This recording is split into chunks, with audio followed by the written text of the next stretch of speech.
Tu te rappelles les X-Men?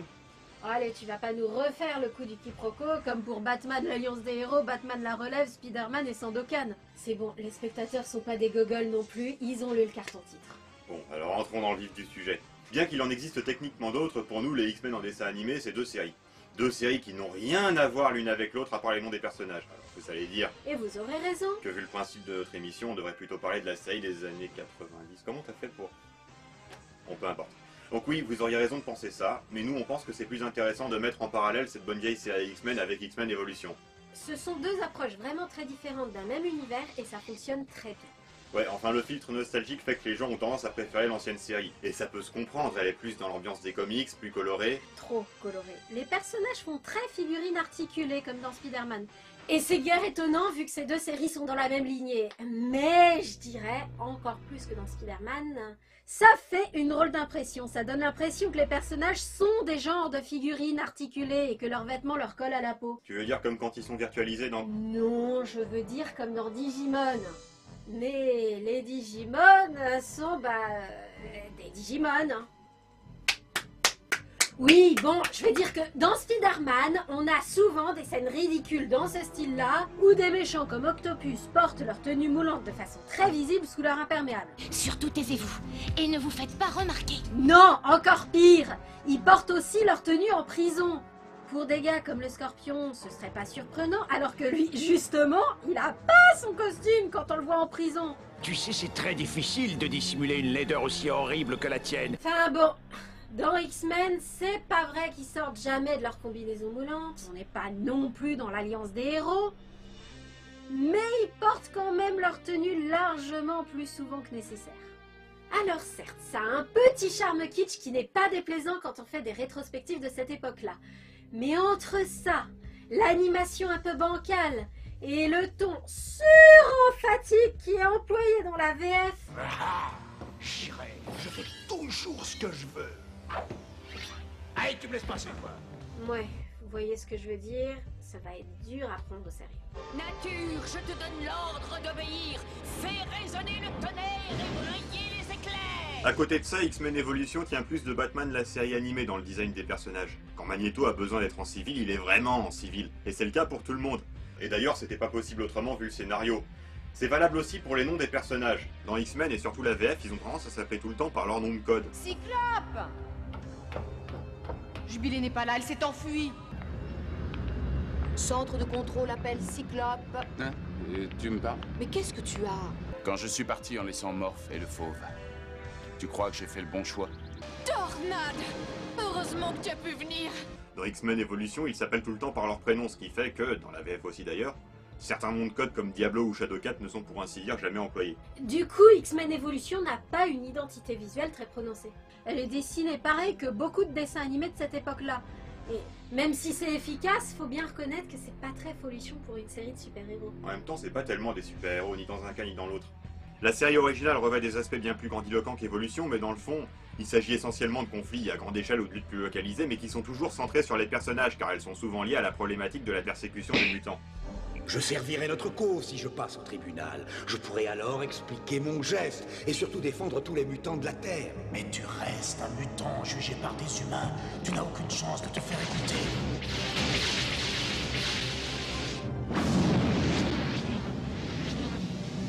Tu vois comment agissent ces soldats et tu fais confiance à ceux qui les dirigent. Ils n'ont pas l'air de partager tes conceptions d'une justice égale pour tous. C'est parce qu'ils ont peur que les hommes se conduisent ainsi. C'est pour ça qu'il faut dialoguer avec eux. Dans X-Men Evolution, c'est pire de ce point de vue-là. Jusqu'à un certain point de la série, le public n'est pas au courant de l'existence des mutants. Donc le scénario est pas mal structuré comme Digimon Tamers, avec des aspects beaucoup plus intimistes au début et à la fin...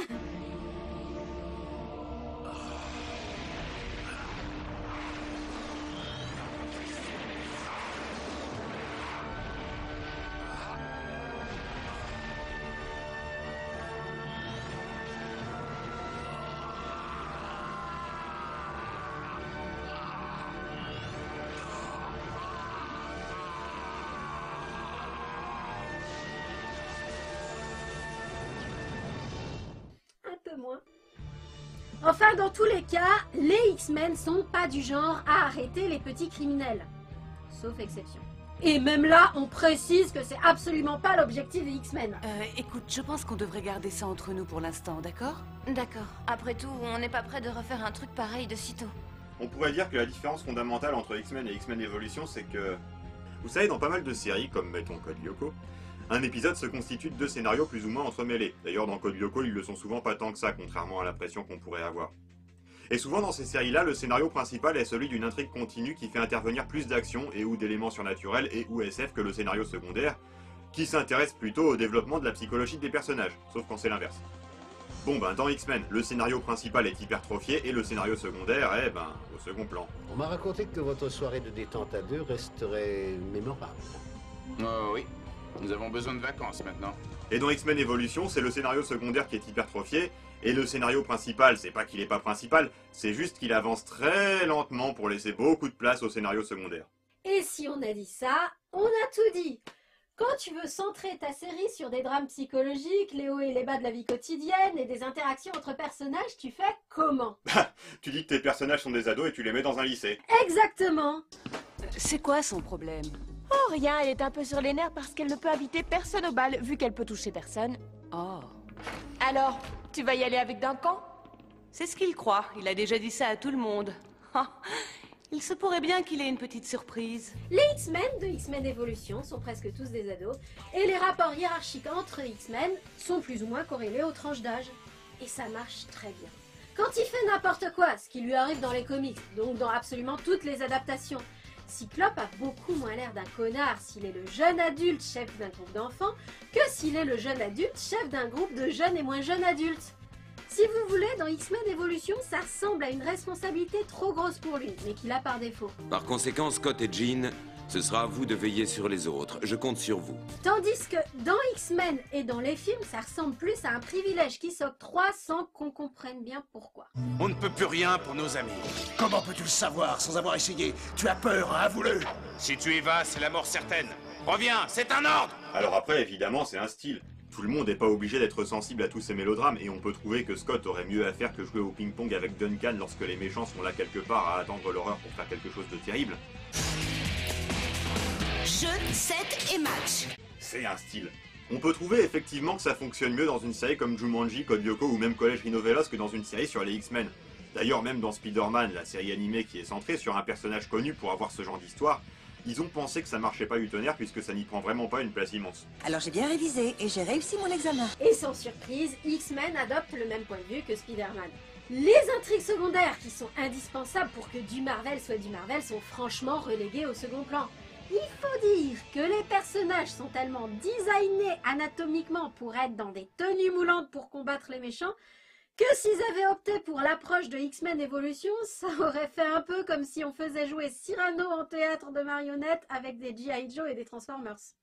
Mais pourquoi parlez-vous de façon peu hâtive? Auriez-vous donc la goutte à l'imaginative? Chut, cela devient trop difficile. Aujourd'hui, vos mots sont hésitants. Pourquoi? C'est qu'il fait nuit. Dans cette ombre à tâtons, il cherche votre oreille. Les miens n'éprouvent pas difficulté pareille. Il trouve tout de suite. Oh, cela va de soi, puisque c'est dans mon cœur, eux, que je les reçois. Or moi j'ai le cœur grand, vous l'oreille petite. D'ailleurs, vos mots à vous descendent, ils vont plus vite. Les miens montent, madame, il leur faut plus de... Flèche laser! Faut pas dire ça. Les personnages de Batman ont pour beaucoup un design à peu près normal et pourtant il n'y a pas tellement d'intrigues secondaires dans les épisodes, une petite blague tout au plus. Ne vous inquiétez pas pour si peu. Je vous retiendrai une petite somme sur votre salaire pendant les 10 prochaines années. Très bien, monsieur. Oh, Alfred. Poisson d'avril. Le caractère plus cérébral des intrigues de Batman viennent du côté détective. Et encore, on voit bien dans The Batman qu'il suffit de mettre un peu plus de rondeur et de couleur et de machine pour que ça devienne un peu délirant. Parce que c'est ça en fait la différence de sérieux entre X-Men et X-Men Evolution. De toute façon, ces scénarios de comics sont toujours très grandiloquents. Les personnages ont toujours été colorisés avec des couleurs vives et un slip pour montrer qu'ils font de la lutte. Ah bon, c'est pour ça? C'est pas pour qu'on voit pas leur visage comme sous-entendu dans Lois et Clark? Comment tu me trouves? Là, une chose est sûre, c'est pas ton visage qu'on regardera. Oui, c'est ça la raison. Même des gars comme Darkseid dans DC qui représentent le mal absolu, c'est jamais que des golems de pierre en combinaison plongée. Et dans X-Men, ben Apocalypse... J'en sais davantage sur les mystères et les secrets de ce monde que tu peux l'imaginer. Et c'est pour cette raison que je me vois aujourd'hui forcé de le détruire. Ouais, si tu compares à un Seigneur des Ténèbres standard, il n'y a absolument pas photo. Fondamentalement, un méchant en rouge et violet, avec un casque corinthien rouge et violet également, ça fait pas peur du tout. Qu'est-ce que tu veux? C'est comme ça dans l'œuvre d'origine, ils sont bien obligés de garder ça en adaptation, donc ils font ce qu'ils peuvent. La série d'origine X-Men fait passer ces aspects-là au premier plan de son scénario, donc forcément ça paraît plus cartoonesque que X-Men Evolution où c'est pas le focus. Non, mais il n'y a pas que ça, il y a aussi que dans X-Men, ils montrent les choses comme elles sont, d'office, comme dans Spider-Man. Tandis que dans X-Men Evolution, ils font comme dans Digimon. Avouez que faire le parallèle entre Digimon et X-Men, ça s'invente pas. Oui, bon, je veux dire qu'il y a toute une mise en scène autour des choses qui fait que ça a l'air plus dramatique et plus profond que ça ne l'est vraiment. Les éléments trop colorés sont d'abord montrés dans l'ombre. Les troisièmes hommes ne sont pas révélés tout de suite. X-Men, c'est plus comme Spider-Man, ça se veut un portrait net et précis de l'univers Marvel. Il y a quand même une différence avec Spider-Man dans X-Men, c'est la musique. X-Men, c'est vraiment très orienté action. Dans Spider-Man, il y a un côté contemplation, anticipation dans les thèmes musicaux. Et ça rend pas pareil du tout, et ce même si l'intrigue principale est centrée sur des histoires délirantes de machines infernales, de démons et de super déesses araignées. Certaines intrigues de X-Men sont plus terre-à-terre, comme cette histoire de racisme anti-mutant, mais elles sont quand même rendues plus grandiloquentes que les histoires de démons de Spider-Man par l'ambiance musicale et la façon dont ces situations sont vécues et commentées par les personnages. Ah, les personnages. Parlons-en des personnages. En fait, on en a déjà parlé. On a dit dans la review sur Spider-Man que les X-Men de X-Men n'étaient pas très intelligents dans leur propre série. Mes chers concitoyens, je suis complètement idiot. Eh ben, devinez quoi? C'est exactement la même chose dans Révolution. Ils sont capables d'aucune empathie. Ils sont infichus de comprendre l'attitude d'autrui. Parfois, Monsieur Logan peut se montrer d'une telle grossièreté. Faut dire que l'attitude d'autrui est parfois difficile à comprendre. Ah, c'est comme ça. Très bien, alors accroche ta ceinture diablotin fourrure bleue. Arrêtez les bêtises. Dans X-Men, ça se justifie par le fait que c'est l'adaptation d'une œuvre originale où les personnages sont déjà comme ça. Et aussi parce que les dialogues sont somme toute un peu bébêtes. Il n'y a pas d'issue dans ce couloir. Comment on va sortir? Voilà, il y a une issue maintenant. Tu sais que je te trouve irrésistible quand tu fais ça. Dans X-Men Evolution, ça se justifie par le fait que ce sont des gamins. C'est-à-dire que la série X-Men originale adopte le parti de beaucoup de comics de l'époque qui est que les personnages ont des traits distinctifs. Par exemple, Serval... Oui, Serval. Est défini comme un peu rude, donc il l'est tout le temps. Même quand il n'y a pas de raison. Dans X-Men Evolution, déjà, Logan serait un mauvais exemple parce qu'il est relativement discret dans cette série, et puis c'est un des rares adultes parmi les gentils. Les autres, donc, sont tous un peu pareils, c'est des ados. Alors évidemment, il y a Malicia qui est emo et Kitty qui est plus hipster, mais en dehors de ça... Oui, c'est ça. Je nous vois tout à fait nous promener ensemble dans le centre commercial. Du coup, souvent, ça fait complètement sitcom, et c'est vraiment pas étonnant que ce soit cette série-là qui a été choisie pour présenter F3X sur France 3 pendant un moment. Ça suffit! Maintenant, tu t'accordes ou ta guitare, moi, je te la confisque. Ça pour ce qui est de mettre de l'ambiance. Je crois qu'il est temps de se regarder un petit X-Men Evolution. Et bizarrement, même si X-Men, la série originale, est beaucoup plus proche des comics, ce côté réaliste recherché par Evolution est aussi une aspiration des comics Marvel par rapport aux comics DC. Par ailleurs, X-Men, à l'image de Spider-Man, est très dense et a vraiment beaucoup de personnages. X-Men Evolution, beaucoup moins, malgré le fait que certains personnages ont été créés par la série, et parmi ces personnages, certains sont si populaires qu'ils ont été incorporés aux comics, et que d'autres qui existaient déjà ont été rendus célèbres par la série. Cependant, de manière analogue à Spider-Man, ils ont simplifié l'univers pour des questions d'homogénéité. Tout comme dans Spider-Man, beaucoup de super-humains ont un rapport de près ou de loin avec la néogénétique, dans X-Men Evolution, le fléau est désormais un mutant. Un mutant très puissant, qui ne tire pas ses pouvoirs d'une gemme magique comme dans les comics ou la série originale X-Men. La personnalité des personnages par contre a été complexifiée, notamment ceux de la confrérie des mauvais mutants, avec des résultats variables. Ils ont tellement voulu partir dans plusieurs directions différentes sans pour autant vouloir faire quelque chose d'extrêmement dense, que beaucoup de choses sont abandonnées en cours de route. D'autres sont volontairement balayées du scénario, comme le personnage de Spike, qu'on appelle d'ailleurs pas souvent comme ça dans la VF. Enfin, de fait, ils amorcent des choses très bien, mais ils ne les finissent pas toutes. C'est une de ces séries qui a de bonnes idées, mais qui va vraiment pas au bout. On peut aussi reprocher à ces séries que les pouvoirs des personnages sont vraiment à géométrie variable. Déjà, c'était un parti pris des comics, mais les mutants sont vraiment très inégaux. Il y en a de très puissants et d'autres dont les pouvoirs ne servent vraiment à rien. Ce qui fait que dans X-Men Evolution, chez les méchants, vous avez l'équipe des bons et l'équipe des mauvais.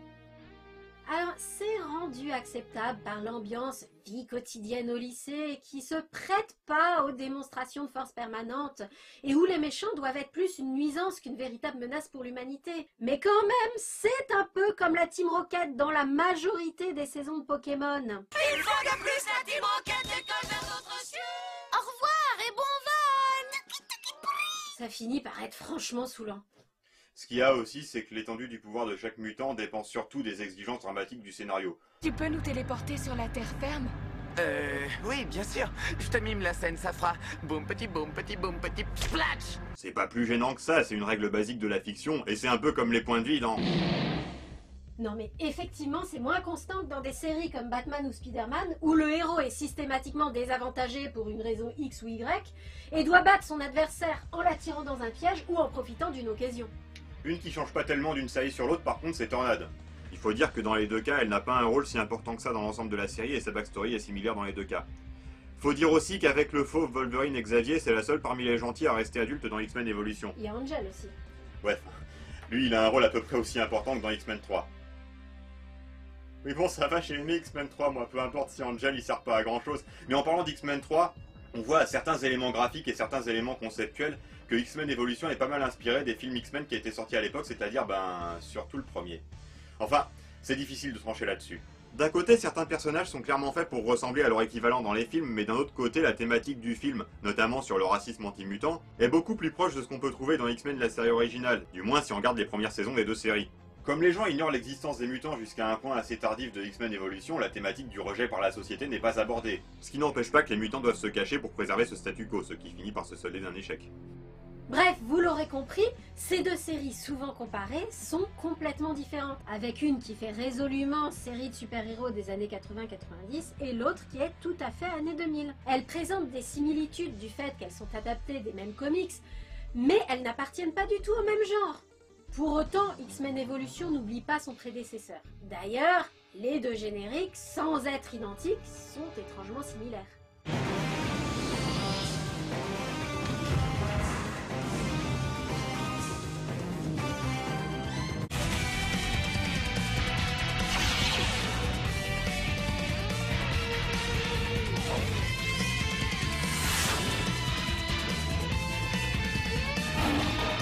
En effet, même si ces deux séries ont pour l'essentiel des qualités et des défauts complètement opposés l'une par rapport à l'autre, elles méritent toutes les deux qu'on s'en souvienne.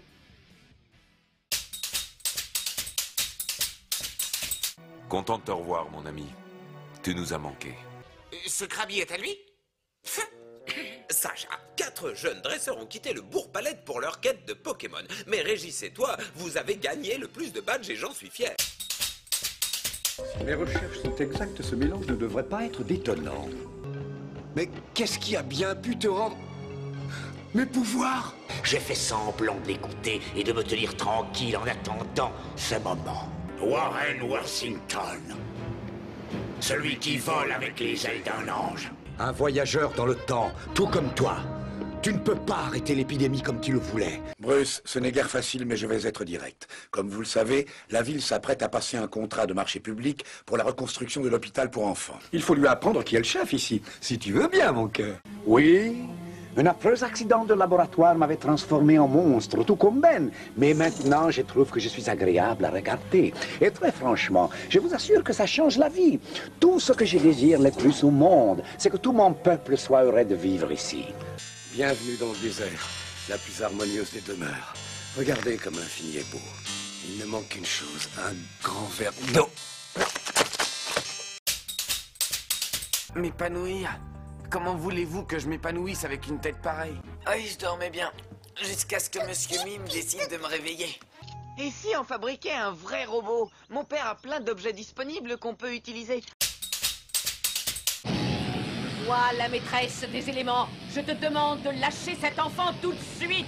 Tout cela paraît assez inexplicable. Pense ce que tu veux, mais c'est lui. Lui seul est capable de faire la différence fondamentale entre l'existence et la destruction. Et je crois qu'il va certainement t'étonner. Mais entrez donc, j'ai des saucisses aux haricots sur le feu et un pack de 6 fresca au frigo. Oh non, c'est très dur, Angelica. Il faut escalader des rochers, faire des huttes dans les bois, jouer à des tas de sports difficiles. Et puis en plus, les cabinets, ils sont dans la nature. Papa a raison, ma chérie. Tu vas passer des vacances extraordinaires. Souviens-toi que nous avons décidé d'être plus fermes avec notre fille. Evan est le plus jeune d'entre nous. Il est complètement puéril. Il n'a visiblement aucune notion de ce que vivre ensemble veut dire. À moins qu'il s'en contrefiche lui aussi. Oh, à propos, t'en es où au niveau de tes plans rencontres sur Internet? T'en as assez comme ça? Si tu veux que j'arrête, tu n'as qu'à me dire que j'ai gagné. J'adore voir ce genre de spectacle. C'est un régal. Et ce n'est que le début. Te pardonner. Il y a longtemps que c'est fait, mon amour. Cette maudite femme. Mon fils, j'ai bien peur que la reine Oriane et ses barbares ne soient d'ici peu sur ce trône. Écoute, patron, y a pas 36 solutions. Je vois qu'un seul fondu pour aller se fourrer dans ce genre de guépier, mais je te préviens, il se déplace pas pour rien. Relève-toi, Papyrus. La cité des scribes est en danger. Le dieu rebelle dont Bose veut s'en emparer, il faut agir vite.